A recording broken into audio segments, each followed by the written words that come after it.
China is increasing its influence in Central Asia. After the collapse of the USSR, the region was traditionally considered the sphere of interests of Moscow. Now China is pushing it out, offering the Central Asian countries attractive grants and profitable projects. Therefore, the joint statement following the results of the summit is sustained in a friendly tone. The parties express their readiness to intensify cooperation on a combination of national development strategies, promote liberalization and facilitation of trade procedures, expand investment and industrial cooperation, promote the construction of China-Central Asia transport corridors in the energy sector, and encourage cooperation in high-tech areas.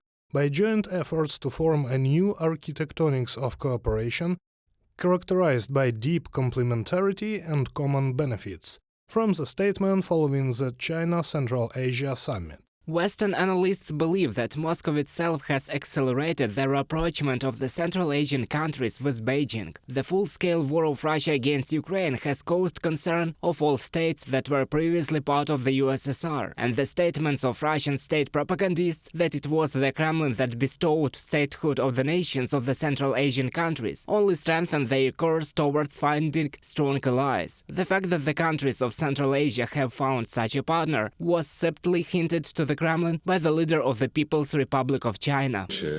First, mutual assistance. It is important that we deepen strategic mutual trust and always give each other unconditional and resolute support in matters relating to our core interests, such as sovereignty, independence, national dignity and long-term development.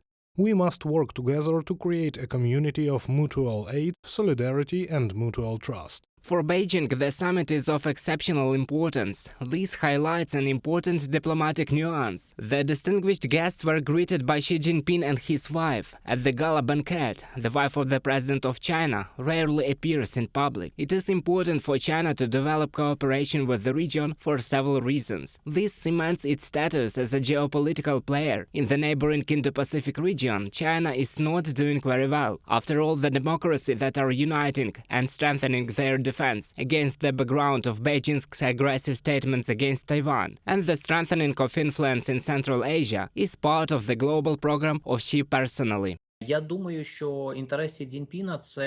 think that Xi Jinping's interests are to take control of the logistics in the region, which is extremely important to him, since these are key projects within the framework of China's global initiative One Belt, One Road. And it was important for him to consolidate his leadership, at least in the trade and economic sphere among the countries of Central Asia, which, in my opinion, he successfully did. The One Belt, One Road global initiative is Xi Jinping's personal project. Its goal is to unite the countries through which the Silk Road once passed for the implementation of common global infrastructure and economic projects. China has determined for itself a decisive role in this initiative. Reported by Roman Smoler, Danilo Kobza, UATV News.